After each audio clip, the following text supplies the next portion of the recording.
You know, I like this season. It's low-key. This is the season that really made me like the Diamonds, and also reminded me of one of my favorite American Dad quotes. One day you'll have to face the consequences of your actions. No, I won't. People forgive you if you're likable, and I'm the most charming SOB anyone's ever met. Pretty much. You throw a big pair of puppy dog eyes, people will forget about all sorts of crazy, terrible things. Okay, fans, let's dive right on in.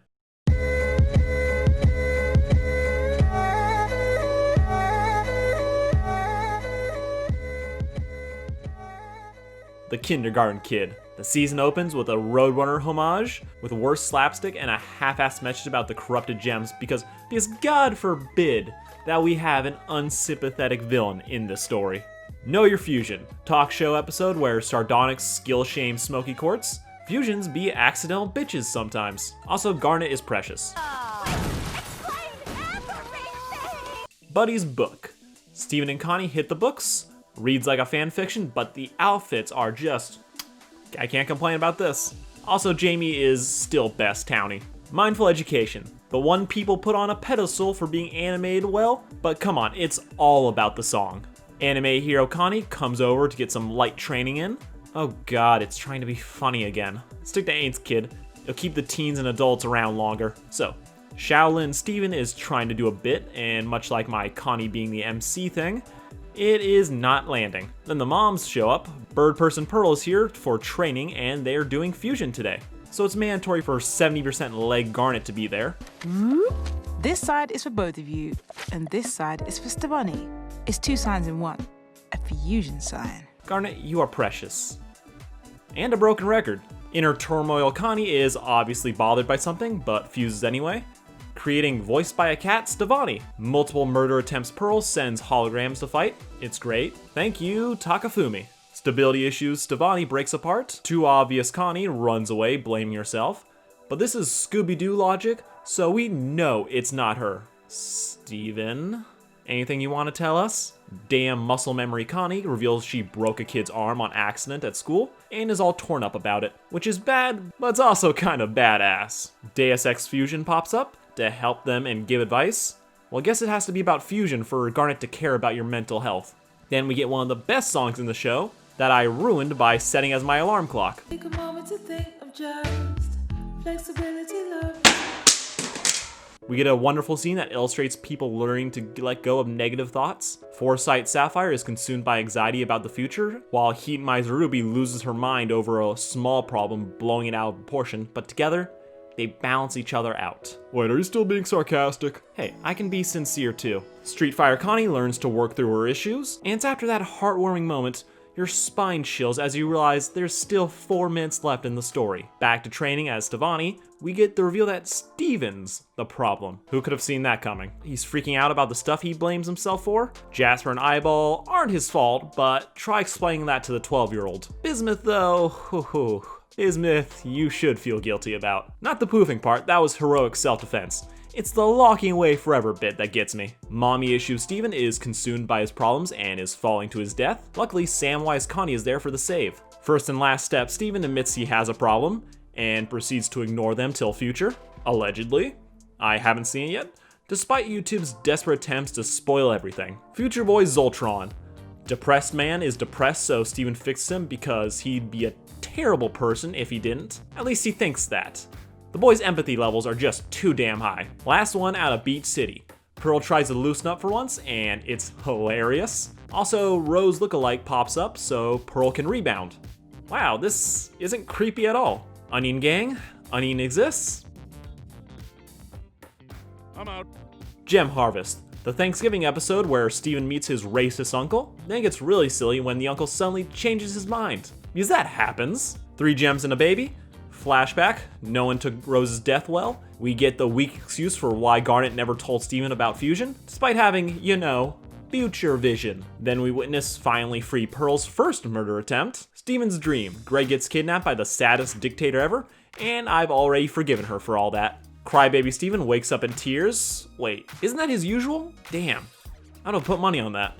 Cartoon Dad of the Year Greg gives Steven a much needed pep talk about being himself, and how his mother was such a wonderful person, and oh my god, they are setting up to do this boy so dirty. The sad dreams keep coming. Booksmart Connie has the fanfiction book, so now Steven knows where to go. Finding answers, Steven shows the gems, whose reactions range from guilty to suspicious. So it's either massively important to the plot, or it's the Wi-Fi password. There is no in between with these people. Fire Marshal Garnet forbids Steven from going. Are you going to explain? The writers won't let me. We get a delicious scene of over this shit Steven ranting at the gems for keeping secrets, lying, and otherwise using Rose as an excuse to control him. Steven, it's okay. They just want what's best for the show.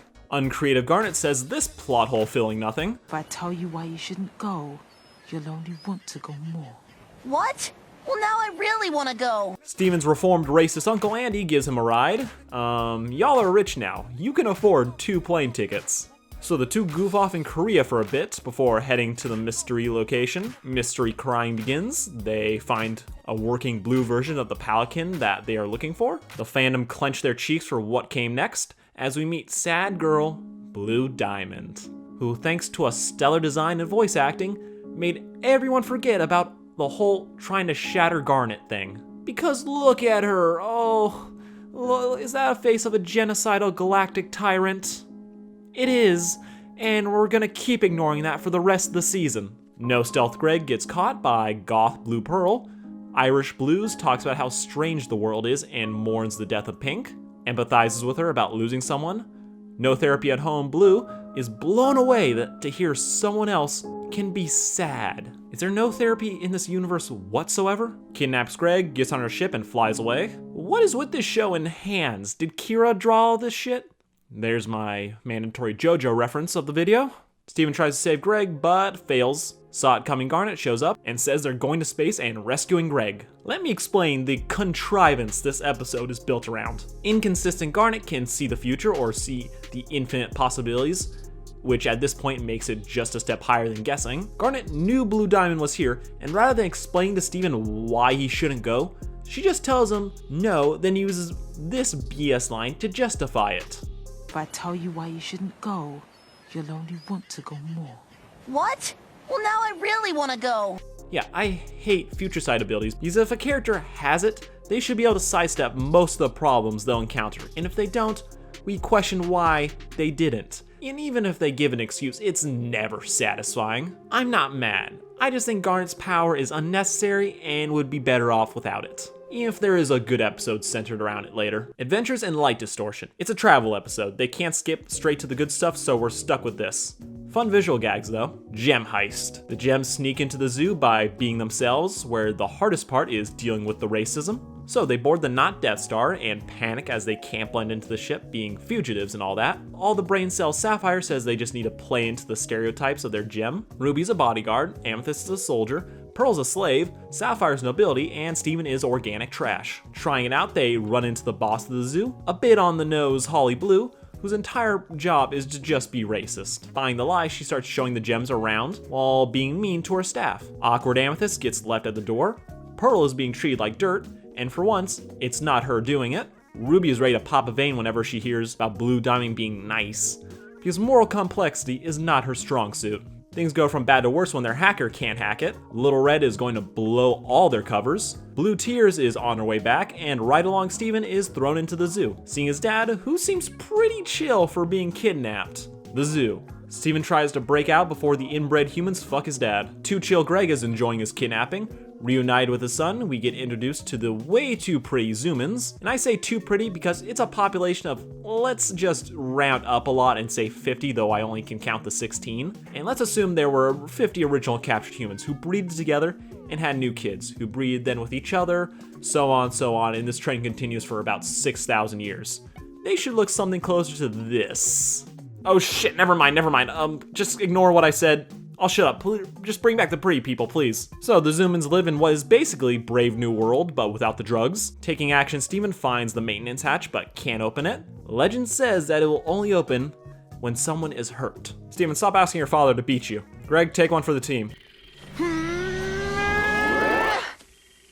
Never mind. Greg, show your son how it's done.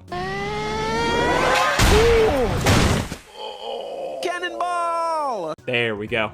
The plan fails, so they get dragged to the choosening when people get paired up for sex. That's my headcanon. Fight me. Definitely been to a mixer before Greg gets paired up with the blonde, but he's not into it. Rejecting her advances, dating advice Steven tells him on Earth people choose for themselves, which is the wrong advice because now everyone wants a piece of Greg. Oh god, please help me. Ugh, I can't keep the Rule 34 of this out of my mind. Not down for an orgy, Greg tells them all no. They do not take it well. Amethysts show up to help talk the Zoomans through it. Oh, for the love of... Does everyone get therapy except for the diamonds and crystal gems? Greg and Steven get caught and the episode ends. That will be all. Get a villain song. Rip replay button. Father-son combo are dragged to meet the other court soldiers. Pulling your leg Amethyst pretends to be kidnapped before dropping it to reveal everyone is actually pretty cool. They're all from Earth and hate Holly Blue, so new friends for you. See, this is what a healthy support structure looks like. Holly Killjoy shows up and the pair sneak out the back, running into the exact room the plot needs them to be. Blue Sob Story shows up to cry some more, though crying over a bunch of rose quartzes seems kind of counterproductive.